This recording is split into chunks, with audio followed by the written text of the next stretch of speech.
What's going on, guys? Here we go. Thank you for waiting for the 5 days. Just like I explained in the starter pack, the whole reason why there are 5 days in between, and of course, I'm mentioning about maybe halfway through, maybe a little bit more halfway through, so you guys fully understand to work on these concepts, because there's a lot of information all at once. Okay, so if you don't fully understand it, you get a chance to go back review. But make sure you are practicing it, especially the starter pack, going over a lot of mechanics. Okay, make sure you get those mechanics down before you move on to anything else. Okay, and make sure you fully understand it. Okay, I mean, if you're just primarily an outfielder and this is what you've been waiting for, great. But you can still study the infield stuff, so then as the outfielder, those situations. You know what the catcher's thinking. You know what the pitchers are thinking. You know everything about the game around you, and it makes everything so much easier. Even if you're not the most talented, athletic individual, it helps you out to understand the game fully so you can position yourself to have success. Okay? Again, this is all presented by the Academy. Today is the outfield. It's the prime outfield. We are getting into some of the little nitty-gritty things. I just want to review the starter pack. Get that first step down, and then when you can read it off a bat, get outside, read the fly balls. Make sure you are getting that first step down first. Okay. Practice those grounders in front, getting that footwork, feeling on the outside of your front foot. I suggest the shuffle over the crow hop, just like the guy in the video presented. I forget his name, but it was with Ultimate Baseball Training. And so let's get into it. I'm gonna bust up the diagram real quick. And one thing is, I want you to go back to the infield. I believe it was the starter pack, but then prime pack's the previous one on cut relays and knowing the situations. Okay, because they're even super important on bunt coverages. So let's just get into that real quick. This is actually going to be super quick. Outfield, you're not just standing around being a spectator. Okay, you got a place to be every single time, even if it's on the infield. Okay. Bunts, plays at first, right fielder, boom. Okay, center fielder, come up, back up here. Okay, if there's a potential rundown or play here, you get in that position, you can angle that, or you can come up here, make sure you're backing up, or left field come and angle.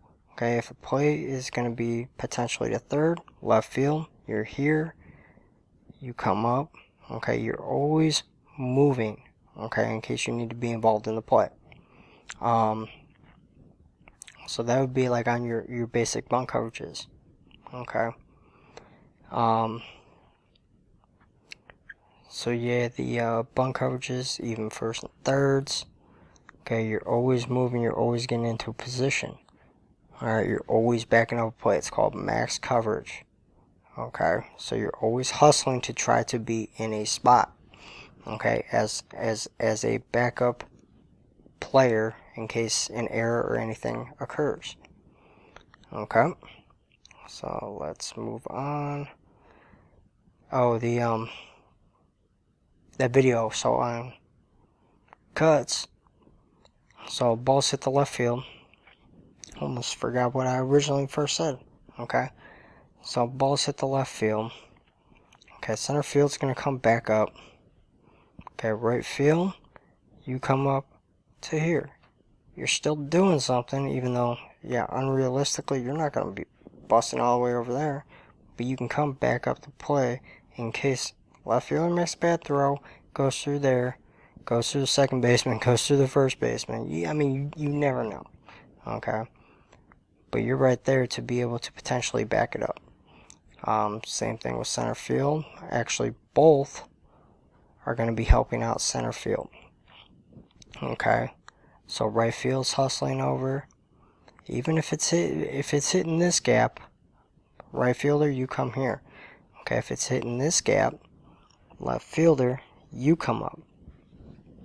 Okay, so if the ball's hit to right field, center field is hustling over to back them up. Left fielder comes up to here to cover this angle, be right around third base. Okay, watch and read the play in front of you. Okay, pretty simple. So know the situations in front of you. Okay, just like infield, you can go through the entire infield video. I went through a lot of situations. Okay, but that is key to knowing where the cut may potentially be. So if he hits that ball in the gap, you're the right fielder. I'm just using right field as an example. Scroll out. So that ball gets hit into this gap. Okay, you got a pretty quick runner. He may be thinking take it 3. So you need to have it in the back of your mind. This play, I mean, it's an automatic double. He's gonna get a double, but he's got some speed. He may turn it into a triple. So we're gonna be lining up 3. So I should know my shortstop is gonna be lining up for a cut to 3. Okay, without even having to hear it. Okay, catcher should be communicating that to everyone on that play. You know what the runner's doing in front of you, so you know exactly where to line. So the shortstop knows where to line. Third base is making the call to line them up, and then you get it to your cut man or through the cut man. Okay, so that's just like, you know, one example that I can think of off the top of my head. Okay, so I mean, the outline to this video is going to be about knowing the situations. I just want to kind of briefly cover the starter pack, because it's great review, and then definitely hit up the cut relays, which is in Prime Pack. The videos in Prime 1, and then the example is shown by me in the Prime Pack 2. Okay, Part 2. So know the situations in front of you. Okay. I got to pull the diagram up again. I don't know why I exited out. So, adjusting your positioning. Okay. Just like infield, knowing your hitters. So if you got like a straight pull guy, say he's a righty. Okay. You know, you're basically, so your shortstop pulls over. You're taking away pull. Second base comes over the middle. First base over. Okay, so left field is going to come over even more. Center field, you're the one in charge right here. Center field. You make sure the outfielders are moving according to the hitter. So you shift over, and then you shift over. Yeah, you know, what if he hits it down that line? That's something that you're going to live with. Okay, if he beats you down that direction. Okay, but you're going to take away what he's showing that is his strength. Okay, so same with the lefty. So if he's a lefty, pull, you come over as a right fielder, center fielder over to that gap, left fielder a little bit over. So if he's like an oppo hitter or a late hitter, okay, you're gonna shift over. Right field here, center field to this side, and left field over. Okay, same thing with pull. So if it's a lefty and he's oppo, okay, you move over that way, take away that side, center field over, left field brings in. And typically as an outfield too. Okay, a lot of younger hitters, high school hitters, they're not the greatest at driving the ball away. Okay, we should know that. So what we do is we try to take away the bloops, because that's what a lot show at that age. So we try to take away the bloops. So opposite guy, so it's righty up, right field, you're playing more shallow, okay, rather than deep. Okay, you take away the bloop. Okay, so if it's a lefty, take away the bloop if they're pull. So if they show that they can drive the ball away, then you play it straight up, you play it regular. Okay. Yeah, that's all I got on that. So that's adjusting your positioning. I mean, at this point, we should know when we take that first step, we are reacting. There is no thinking. We get to the play, we run, we sprint. We get to the play, we make the play, get our feet behind us, make our throw in. Okay, I mean, it's super simple, right? This game's all about reaction. There is no time to think. Okay, the second you start thinking, that's when you're going to start making the mistakes. Okay, you need to go out there and react. If you make an error, so what? Move on, make the next play. Errors happen. It's a statistic in the game. I know we hate it, but it happens. You got to be bigger than that, and you got to be able to move on. All right. So don't play with that fear that you're going to be making a mistake, making an error. Because if you think that way, it's going to happen.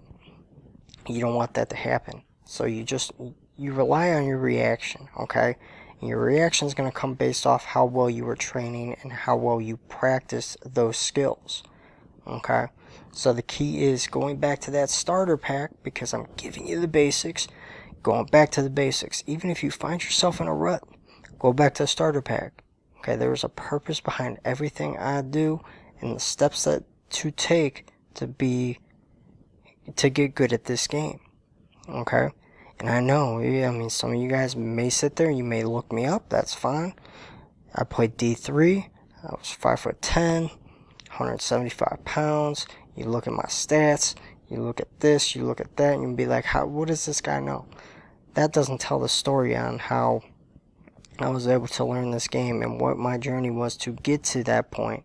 And yes, I added too much pressure on myself when I got there because I wanted to try potentially making it pro. I mean, millions of dollars would be greater than playing this game and making a living, right? And then I just put too much pressure on myself and boom. I mean, that's what happened to my numbers, okay? So I'm explaining it to you right now. And a lot of times, guys that play this game and play it well are not your best coaches. They may know a lot, but they may not know how to teach it. Okay? And biggest thing is becoming a teacher to become a great coach. Okay?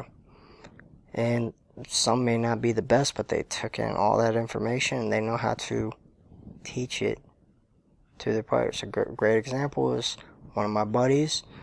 He lives in Arizona now. He has a great program going in Arizona, and that's one of the baseball capitals of the United States.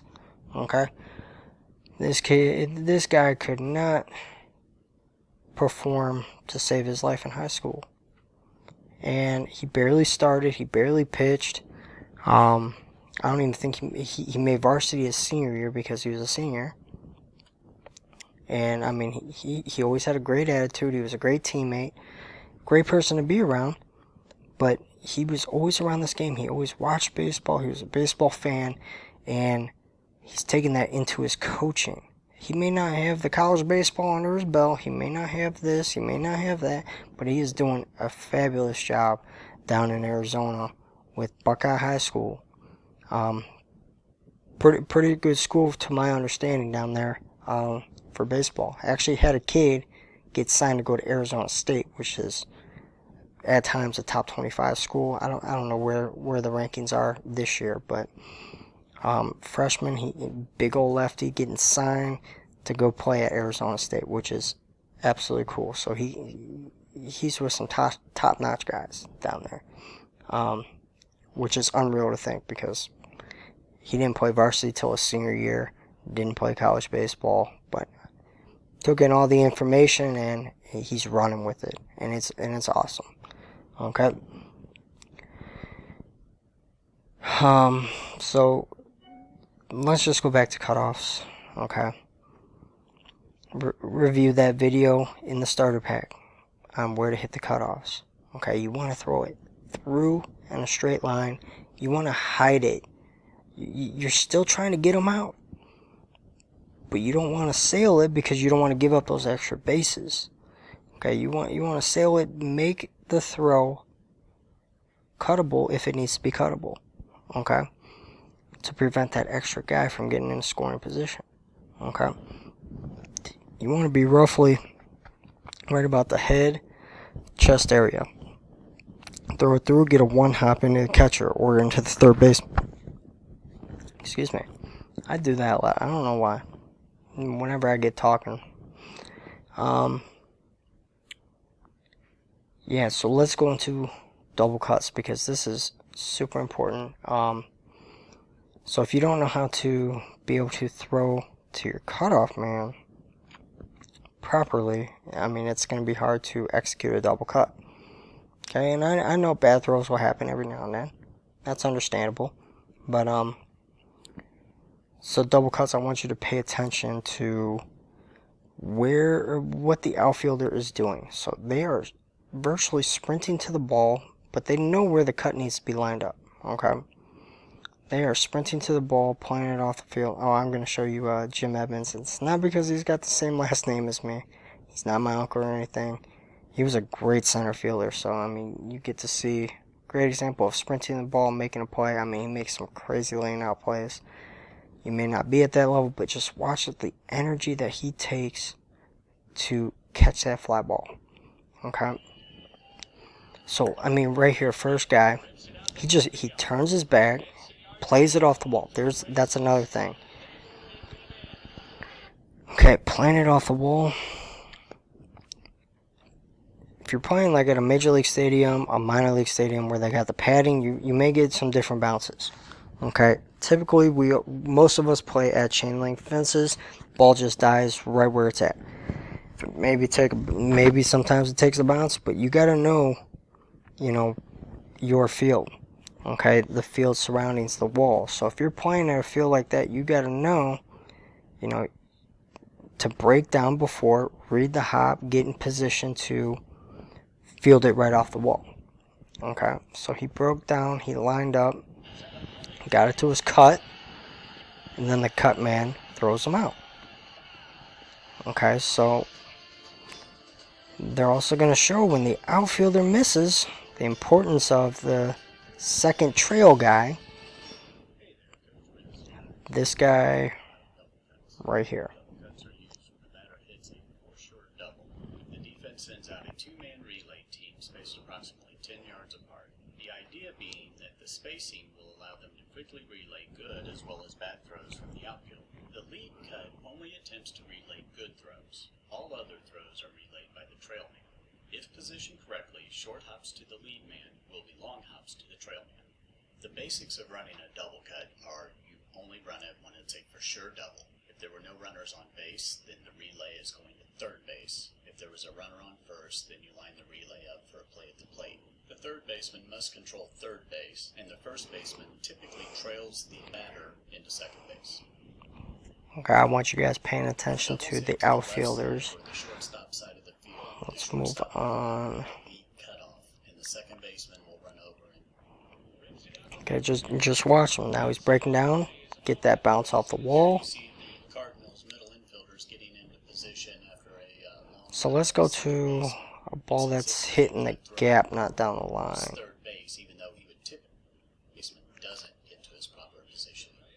So this guy's going to sail it. But you see the importance of the second guy.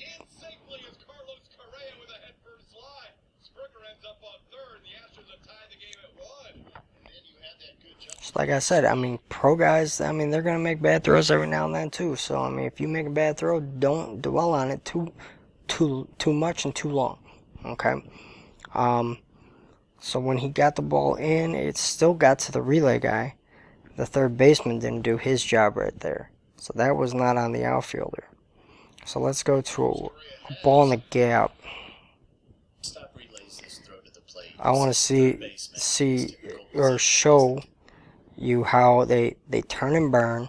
They play it off the wall, they break down, and then they get it to their leadoff, or to their cutoff man.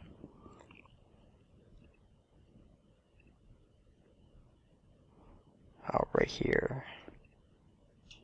I think he's going to pause it. Take a free bat side, or the second baseman side of the field. The second on doubles head to the right side, or the heads up move to take a free bag. Third, relay. Rosarena can run. Top of that one. Drills it in the gap, right center. So this is them knowing their runner. Around second on his way to third. Relay, not in time. And the Rays get a triple to the... Communication is key to running a successful double cut. Since the middle... Here's a ball in the gap. So he's going to turn and burn. He's going to break down, get set, throw to the cutoff. Takes a look. Trevor on his way to third. Triple RBI. T-Story. So that's all I'm going to show on that video. Okay. Biggest, most important thing is in that situation is knowing the situation, right? So the outfielder in that situation, Randy Arizioni, or I don't know how to pronounce that last name. He's a pretty good player with the Rays. He can turn and burn. Outfielder needs to know that. Okay, so he put it in that gap off the bat. So we need to know. We need to potentially be lining up 3, but you're going to be listening. Hopefully you can hear the catcher. Hopefully you got a catcher that is doing their job and communicating that out and being loud, and shortstop's lining up correctly. This, everything's lined up perfectly for you. But all you basically got to do is see the cutoff man and get it to him. Okay? So when that ball's in the gap, you turn and burn, you get to it. You get to it fast to try to prevent at least one more extra base being taken. Okay? Get that ball in. Okay? Oh, and one thing that I was going to show... Yep, so that's the next point, is keeping the runner off second base. Okay, so I'm going to have to actually show this real quick. The reason behind that is to... Okay, so you got a first and third situation. He puts the ball in the gap. Maybe you got a fast guy, and then he comes around, either scores or goes first and third. Okay, so the guy's on first, and let me pull up the diagram one more time. And you're gonna see it a lot with right field because I didn't want to exit out of that. I'll get that back up. So when the right fielder gets the ball,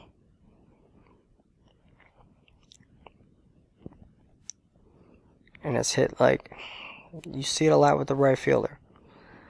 You get the ball here, and then we still think the ball's hit down this line. Okay? You got no momentum going forward. It's super hard, so that guy on first is pretty much going to get first or third no matter what. But a lot of guys still think they can get it, and they throw the ball to third, and then this guy advances. So in order to keep the runner off, you get to the ball here, you field it, you turn glove side, and you throw the ball to second.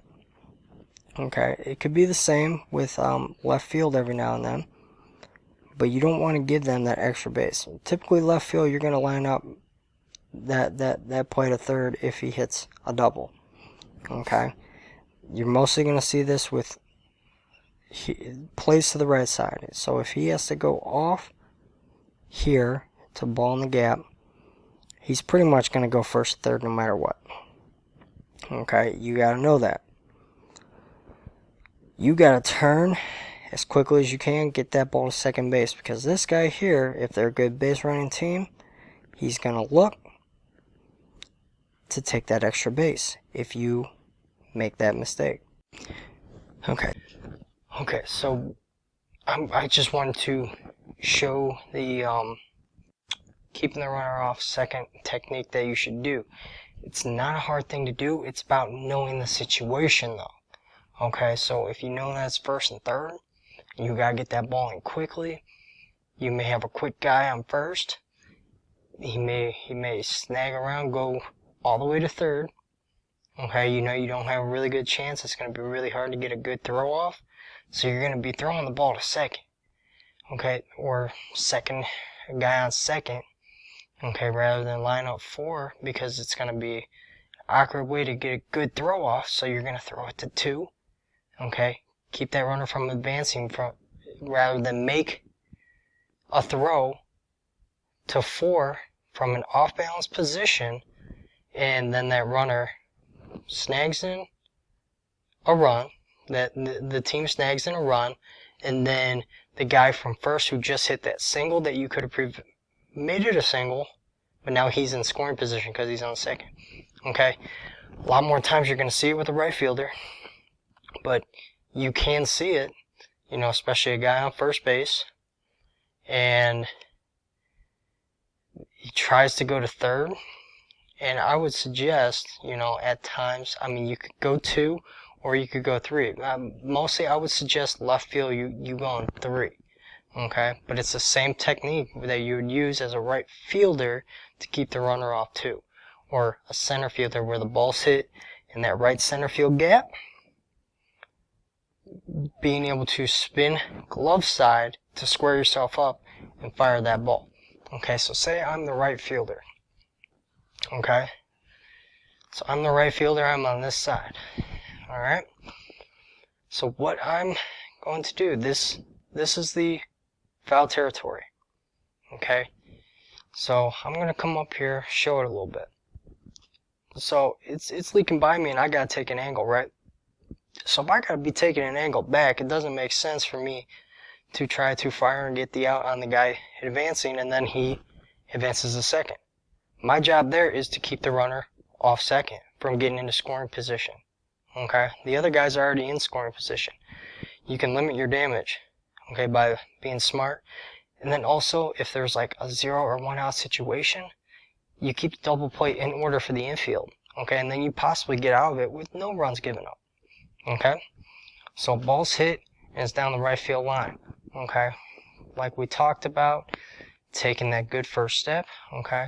So if it's hit down the line, okay, I'm going to go here, angle back, okay, and then I'm going to sprint after it, get to it, boom, just like fielding off your front foot, back foot is back, boom, then I'm going to turn my back to the infield, okay, swing this foot around, bringing the ball up, fire it toward second base.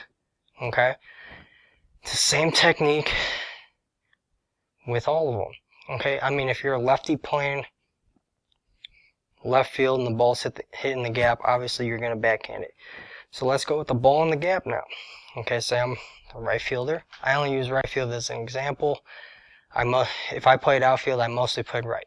You know, having a strong arm, being a decent athlete. Okay. Plus, with a little less experience, right field's a little bit easier to play, but you still gotta take super pride in it and have great technique. Okay? So if that ball's hit in the gap, so it's kind of like infield. Okay? With infield, you wanted to, when you got the backhand, you wanted to be in this position, right? Alright, let me move that because that was an awkward position. Okay, so let me just see if I'm still connected. I'm still good. Alright. So, you can take that angle back because you're going to take an angle to cut that ball off in the gap. Okay? You're going to, boom, open up here, sprint to it, get to it, and then when you get to it, off the right foot, here, boom, fire. If you can add in the shuffle from there, you can add in the shuffle. So here, boom, boom, shuffle, and throw. Okay, making sure you're keeping the runner off too. Super important in super big games. You don't want to be doing anything stupid to provide them with more opportunities to score. You want to limit their damage. Okay? So I just wanted to show that real quick, you know, the technique behind that. You know, the key is just turning your back to the infield because When you go glove side, it's going to be a lot quicker than turning and whatever. So if you turn the other way, your throwing arm, you're not going to get as strong as a throw. Could be inaccurate. It's just going to be more accurate. It's going to be quicker to be able to keep the runner off second base. So that's a mindset, especially when a guy gets on first base, that I know when the ball's hit over there, I don't want the guy from first going to second.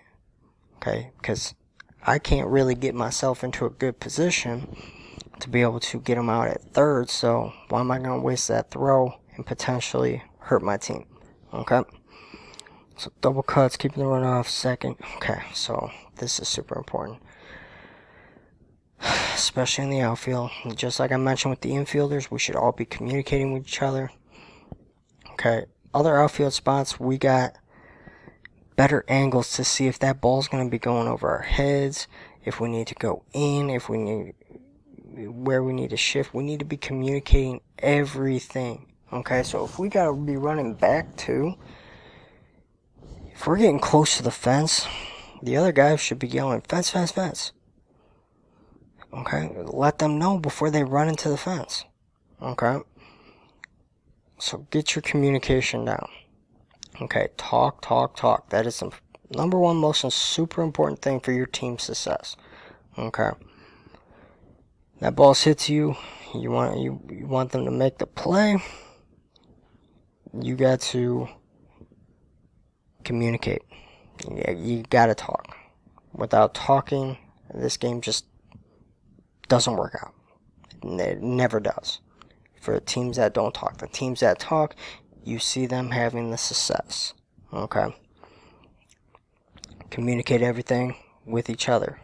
Okay? The other positions, you got better angles than the one that's hit right at the person. Help them out. Okay? They are your teammate. Who cares if you may not like them? But they're on your team. You want your team to win. You want to win. You're going to do whatever it takes. Okay? You guys could be the best of buddies. It's the same mindset. Okay?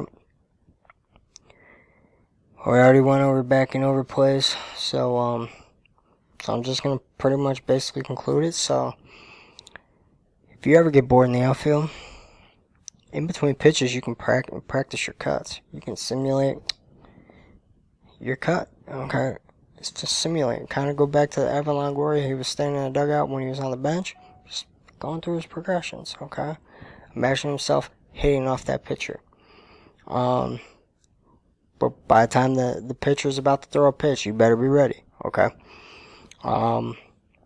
Last thing, let's just conclude with the Jim Edmonds video. I just want you to have some fun with it. Look at how hard he runs after some fly balls, how he lays out, going backwards. It's just absolutely amazing. One of the best center fielders, I can think of, and got to watch a little bit.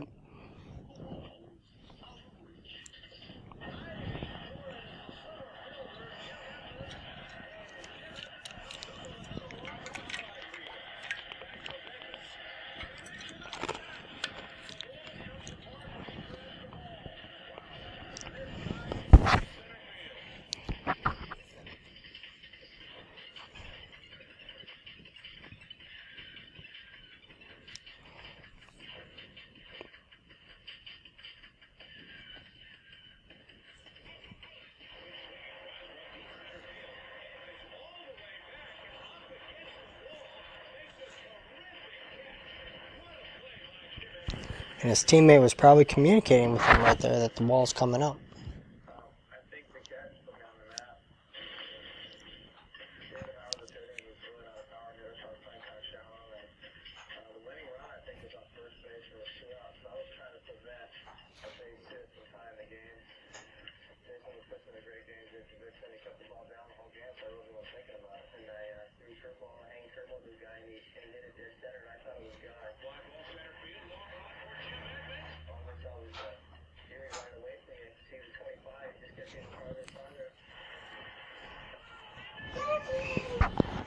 What's up, buddy?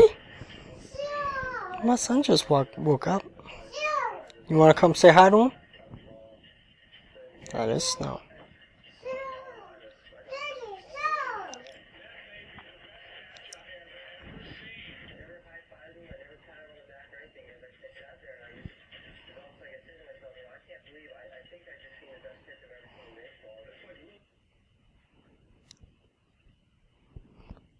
Okay, so let's just conclude. Those laying out plays, those need to be practiced. Okay, make sure you practice those. Also, make sure you practice those low liners. Okay, and then last thing, practice all the conditions. You need to, if you need to get a good pair of sunglasses, get them, wear them. Okay. Another way with the sun being right in your face. First off, you need to practice with the sun in your face so you can learn to use your glove as a sun shield. Okay, get behind it, learn that. Okay, practice those laying out plays.